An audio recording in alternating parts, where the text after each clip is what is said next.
Watch me now. Say, I am the greatest. Look at us, mama, we made it. I'm going in like I'm bathing. Yeah, they had a buzz, but we shaved it. They got me feeling like some gauges, cause I'm in the air with it, baby. Had to get away from being basic and work hard on a regular basis. I'ma let them talk till it's my time, and I ain't gon' say shit. Give them bars like cages, and they still got a few more cases. You can unplug from the matrix and open your mind a little and see that it's fucking funny like a condom riddle. What up, y'all? You know, welcome, dog. Welcome to the show, man. Appreciate it, bro. So on the show, Good to Brandon, hear. man, we like to talk about the blueprint, Right. the foundation of I who like you it. are, importance of who raised you, because who raised you actually makes you who you are today. Right. How you was raised. Man, so, Let's start there, man. yeah, man. So, I'm a military brat. My pops was in the Air Force 27 years. And what happened was, like, growing up, like, my parents split, but I took the good from both and the bad from both, too. As a kid, you're gonna take them both, right?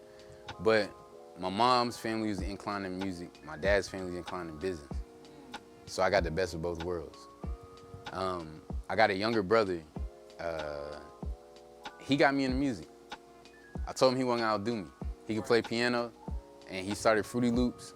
And I was like, bro, you not gonna outdo me. I heard of Fruity Loops. And that's exactly what we use. We use Fruity Loops. Okay. That's exactly what we use to make beats. And it's been heaven ever since I really discovered music, I guess, on a different level. Cause I always loved music. I think at the time when I first started, Gucci was my favorite artist at the time. Okay. Gucci and Wiz. And Wiz was my guy. And people always say I look like him a little bit, which I'll take it. I take it. Yeah. But yeah, bro, like Wiz is really like Wiz and Gucci were my main focus when I first started working, with music. I was terrible. Horrible. Yes. But when me and Russ, in high school, I met him in high school. We weren't that cool, but I knew him from being in the gym. He knew me from holding the basketball everywhere I went. Right. Everywhere I went, at lunchtime, I was hooping. I might have been getting my ass whooped in one-on-one, but that was fine. It was okay. I was still walking around with a basketball wherever I went. And here we are almost 20 years later, and we making music. He was the very first artist I ever worked with 12 years ago. 11 years ago, 2012. He hit me and asked me to just send him beats. It was me and my little brother. I sent him my little brother stuff because I was really bad at the time. Right. They got on it. I'm not gonna say the music was great. It was bad, but I continued to work. He clearly continued to work. Russ, I feel the reason that I'm here now is because of him. He connects with people on a different level. It's not about money. I'm not here for the money. I won't ever be here for the money. I started off here for the connection I have with him. It's my dog, so I'm gonna do whatever I can for him. But I just went on so many different tangents. But to talk back about me, I was born in Germany. We went from Germany to Japan, from Japan to Virginia, from Virginia all up and down the East Coast, back to Germany. That's where I met Russ at. Then I went back to like Maryland, and I joined the military. I went and I tried to play basketball at Morgan State. Okay. I made the walk-on and a tryout, but I was really small. Right. I didn't want to continue myself. Then I went to Bowie State. I tried out there. I made it there, but it was 3 weeks before I joined the military. So around the time that I tried out there, I tried out at Maryland too, because I was coupling. So at Bowie State, they had this program where you would take ROTC at Maryland. So I got in good graces with like one of the players there, and one of the assistant coaches was like, yo, just come up here and shoot around. So I was shooting around. It was an impromptu tryout, and I was about to make the JV team, but I got in trouble in ROTC, so I got kicked out of Maryland. Can't play unless you go to the school. So I joined the military. I got tired of going to school. I got tired of paying for school, period. My grades weren't the greatest. I hated school. So I joined the military, and I'm like, bro, I gotta have something else. Because when you join the military, you either get two things. You wanna be a lifer, or you wanna set yourself up for what you're gonna do afterwards. I really only wanted to do 4 years. That was it. But I did more. My bad. I did more because I didn't have a plan to get out. Ironically, I developed a heart condition that comes out of nowhere. The heart condition I have is called an aortic aneurysm. It's where and it's like the more dumbed down version is, it's a dilation of your aorta. So your aorta is where all your blood pumps through the rest of your body. It's like the big tree. Whenever you see the skeleton or anytime in anatomy you see this big tree of red, that's your big tree of the aorta. Well, mine had a air bubble where my heart and my aorta connect. So if it gets too large, it can bust, and I got like 20 seconds or I'll die.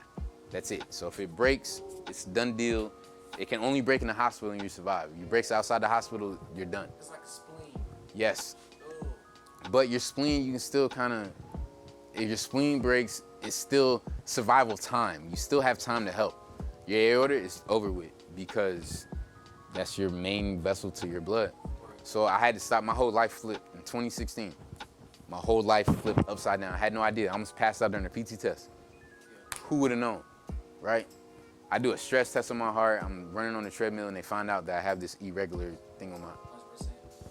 Yeah, I was alluding to that. Yeah. I get out. Yes, sir. I get out. I find out that this condition gives you 60% off top.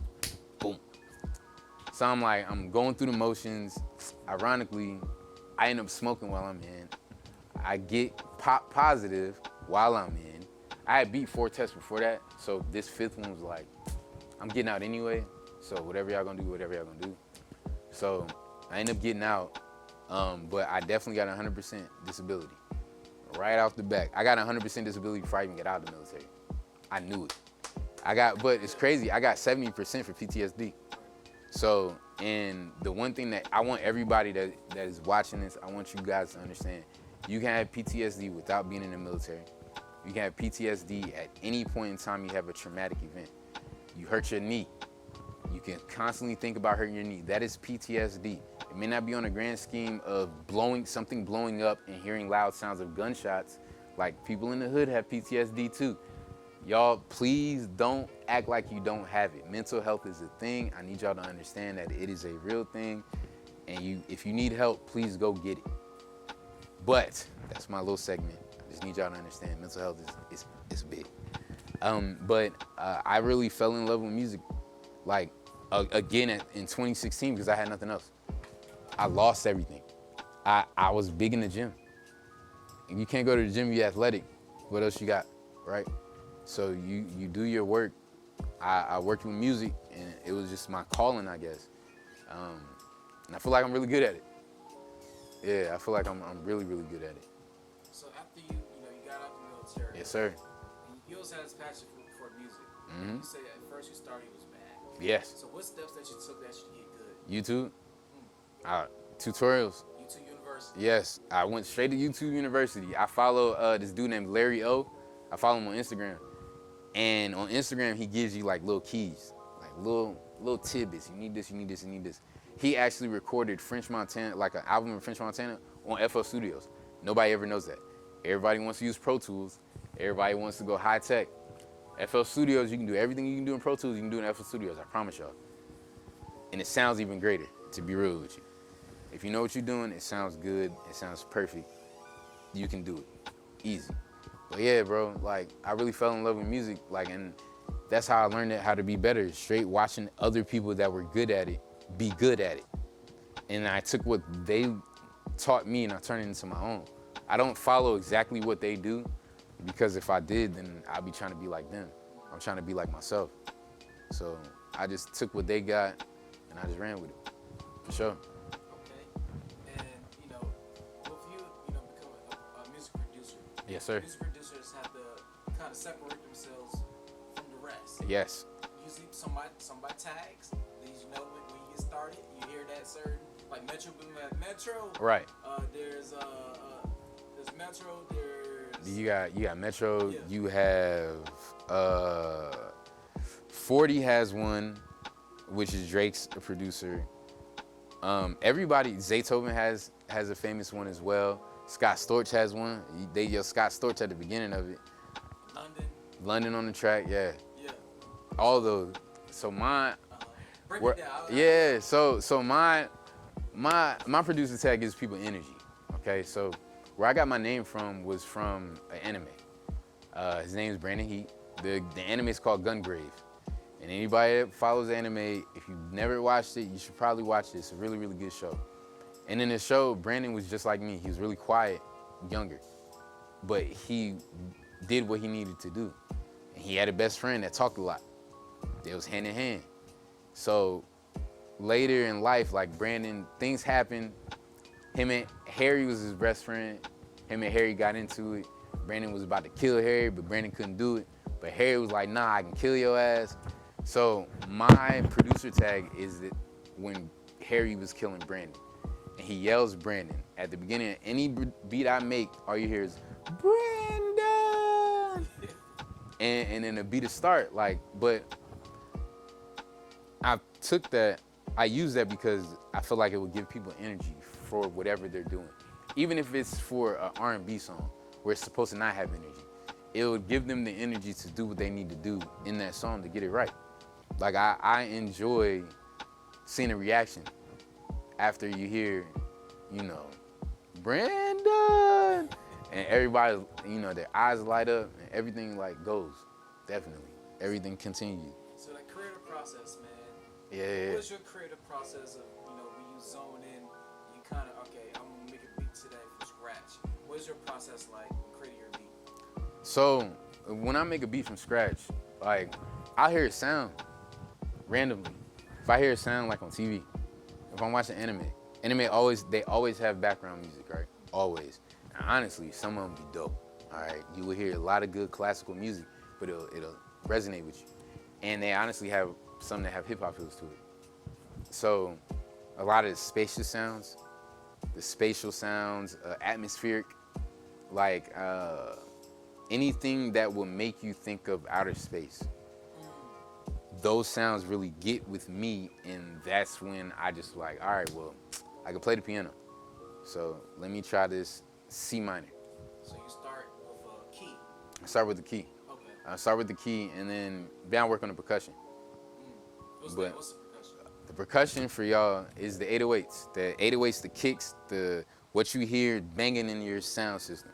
It's not the piano that you're going to hear, but all of the percussion, the 808s that's kicking in your background, all of that, honestly, that's the heartbeat of the song. So if you don't get that right, you're not going to get it right at all. And it felt good to come here because there's another engineer here. And he heard my beats, and he didn't even know I was talking cash shit in there. Yo, whoever made this beat was tough. They dope, bro. They are dope. And everybody else is in there, but the engineer didn't know it was me. He didn't know I made the beat. Right. So he was like, yeah, this joint's tough, bro. This shit's tough. Everything's hitting. This joint hitting. We gotta work. And I was like, yo, that's me. I did that. And he's like, you? Yeah, bro, that's me. And hearing other people be satisfied with what I'm putting out makes my heart smile. It's the best thing. Money couldn't even buy me that. Any amount of money couldn't even give me the same satisfaction. Okay, I lied. You give me $1 million, I'd probably be jumping for joy the same way. Yeah. But realistically, this really was a great thing for me. Greatest experience I ever had, bro. Hearing another engineer, he don't even make beats, which means he works on sound all day. So for him to tell me that my stuff was good, I don't know. It feels real, real good to hear somebody else appreciate your craft the way you do. And have a kid by 26, I was gonna be somebody's baby daddy. But it was one or the other. I lied. I didn't have a kid until I was 33. But I'm really good at this. I'm really good at this father thing. Being a father. Yeah, bro. Both, clearly, right? I got, clearly, both. But being a father, I'm really good at it. Actually, somehow, I pride myself on being a good father. Because there's a lot of bad fathers out there. A lot of them. And I feel like showing my daughter, showing my son what a good dad's supposed to be is the best thing. I had a bad relationship with my dad, and that was because of my mom. My mom and my dad butt heads. They broke up. I live with my mom. All I hear what my mom talk about with my dad really don't talk bad about my mom. So in my mind, whatever my mom said was true. So the older I got, I realized that wasn't the case. Right. My dad was just a different person. My mom was bad with money. My dad wasn't. You gonna clash. You gonna clash when somebody wanna spend all your money, you the one making it. So I always want to teach my kids like family over everything. Not just family over everything, because your family gets you fucked up too. But like just being there for them. They're not gonna have to miss out on me missing anything. Like none of my kids, even my 12-year-old, I'm there for everything that she got. I always will be, cause I don't know, bro. Just being a dad, bro, it's just It's different. it's different, but it's dope. So And what people, everybody comes to you. what are some steps as a father, that you took, raising up, like you said, you probably had an absence. Yeah. So all right. So here we go. So when I was when I met my wife, she already had a 4-year-old,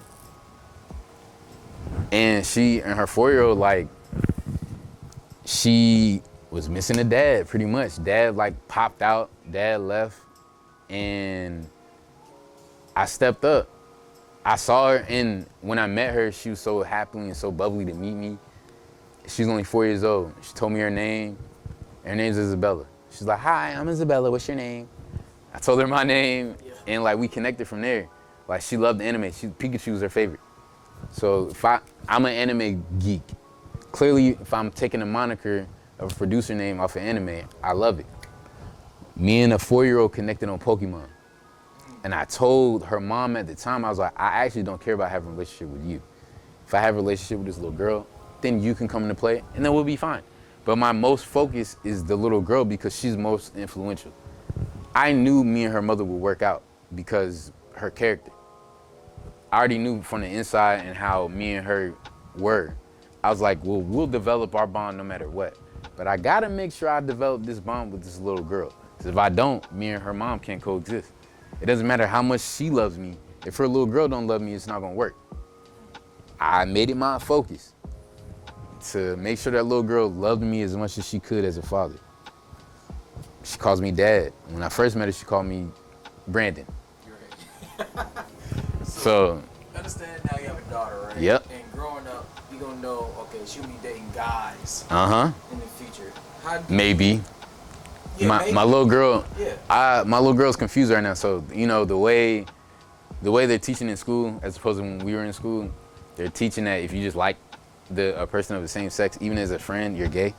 That's what they're trying to teach them, and that's what came to me. So it's a little harder. Okay. So break it down. yeah. So like with kids now, and it's the craziest thing in school. This is why a lot of people are getting canceled. So I won't go too far into it. I don't want us to get in trouble for what I'm about to say. But their friendship is not sexuality, and I want it to be clear. And that's one thing that they're messing up, is that friendship is not sexuality.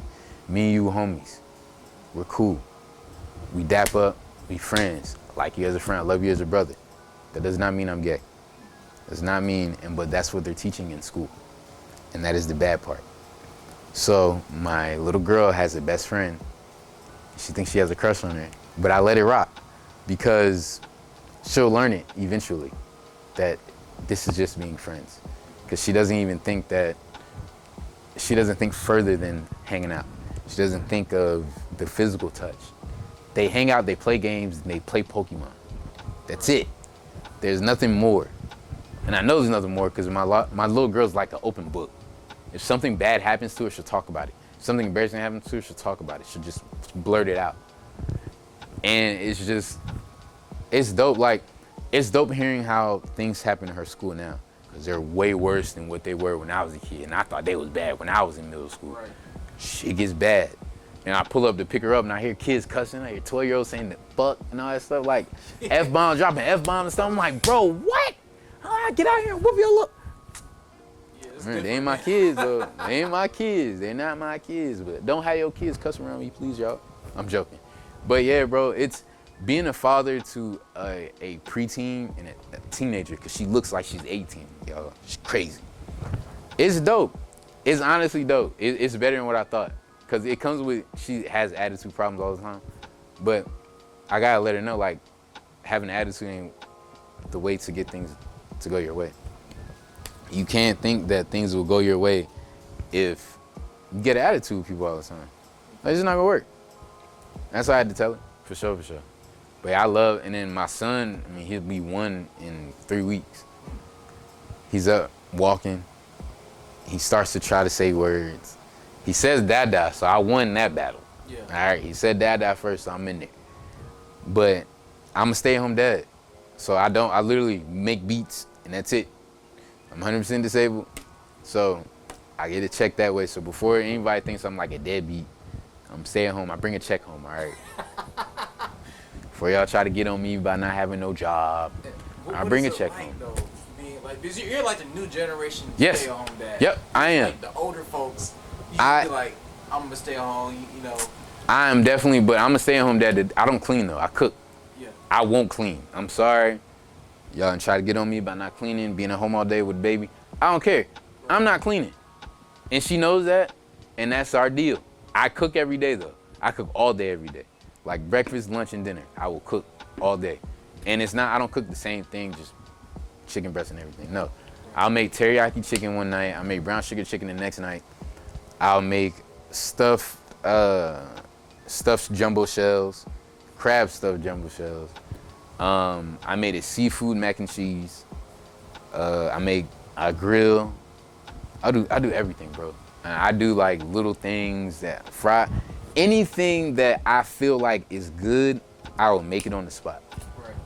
And I make it homemade too.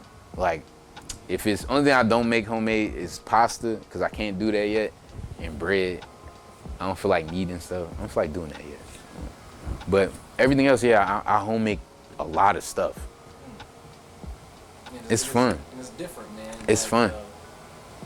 I'm not a stay-at-home dad. I'd be fun if I could do it all day. It's different. It's different because you don't hear about that all the time. You hear about the woman staying home all day because the man's supposed to work. But I got the chance of retiring at the age of 30. Retiring at 30, you know, I've been 100% disabled since then. I've had the chance to stay at home, be able to pick my daughter up from school whenever she needs me to. I'm at home with my son all day whenever, like, we don't have to pay for daycare. If I had a part-time job, we'd be spending all that money in daycare anyway. So no, we don't pay for all that stuff. And it's good because I get to bond with my kid. A lot of dads don't get the bond with their kids. And the kid goes to the mom and mom's, you know. But yeah, like, I have a great bond with my son. Every time he sees me, he lights up. It's the dopest thing. I think that's one of the dopest things about being a dad too. When your kids see you and they get happy. Like, after this interview, I'm out of here. I'm going to see my kids ASAP. So, what do you see yourself 5 years from now? I see myself 5 years from now having at least one major placement. Hopefully it's with BU. Hopefully we can go together as a group and as a team, and our major placement is together on somebody's feature something. Coop featuring on somebody's major, shows featuring on somebody's major, somebody out there. But I want us to grow together. But I mean, as a producer, I know I can work with anybody. I can work with them. I want one major placement with. My dream placement would be, and people probably gonna get on me about it, would probably be Gunna. I think this situation that he went through really, really made me go back and listen to what he was talking about and see his creativity. I love Gunna as an artist. I don't want to speak on his other stuff, but as an artist, he's cold. And ironically, you know, he's been in social media so much right now, and it's ironically I'm saying that he's my dream feature, but I think him and Wiz Khalifa will probably be my dream feature. And Dave East, there you go. A lot of people don't know about Dave East. If I could get in the studio with Dave East, I'd probably lose my mind, bro. I think, and if a dream producer that I would probably want to work with,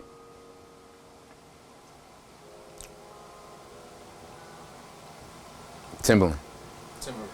Why Timberland? Actually, it'd be Timberland for real. I grew up in the 757. So they're from Virginia Beach and Portsmouth. I grew up, I went to Bethel High School, Allen Iverson's high school. So them being from there, like the Clips are arguably one of my favorite artists, favorite groups of all time. Pusha T is one of my favorite artists of all time.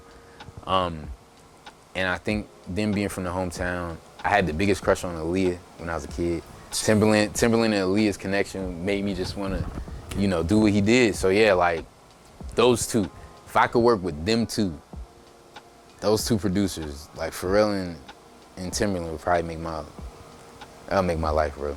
Like if I ever, and I wanted to join Timberland's beat club, but I don't have the clout yet.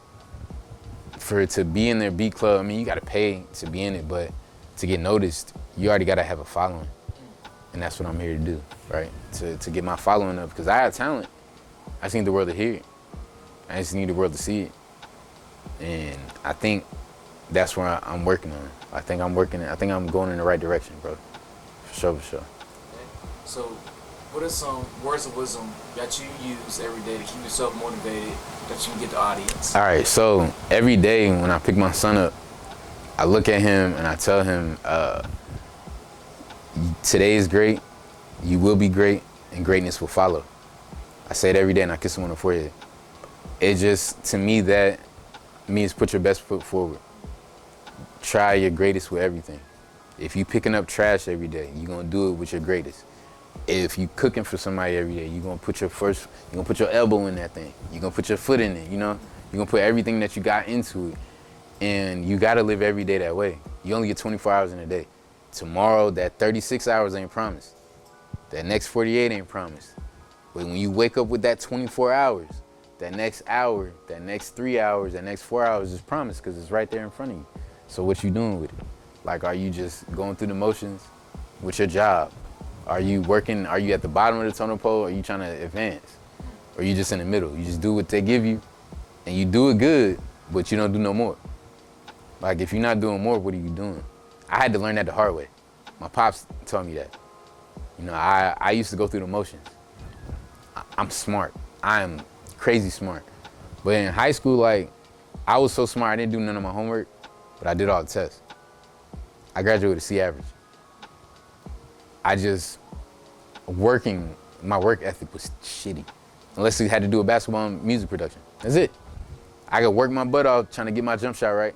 I could work my butt off trying to work where my left hand layup was good, make sure my Euro step was right.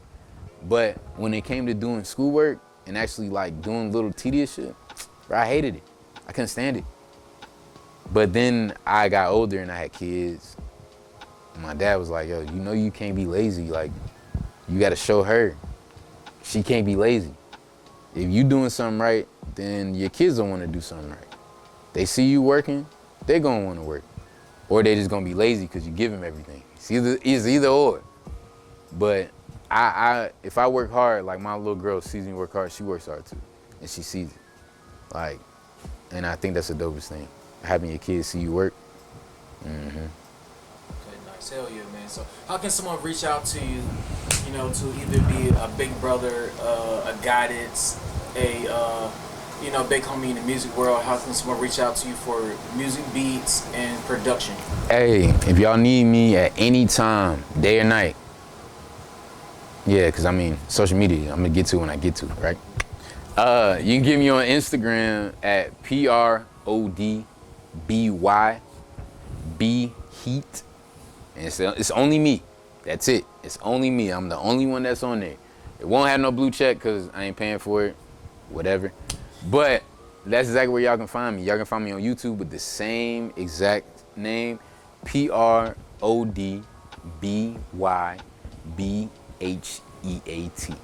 BHeat. Message me on Twitter. You can find me on Twitter, the same thing, same handle. Message me on Twitter, Instagram, on Facebook. You can find me on Facebook with the same name. Everywhere is the same name that you can find me at. I'm not hard to find. I'm an open book. You can ask me whatever. If I'm using samples, because the key thing to my music production is I use samples and I create them myself as well. But I use samples from a certain sample library that a lot of people don't know. So if you want the sauce, I give it to you. I don't care. If you level up, it's only gonna make me level up.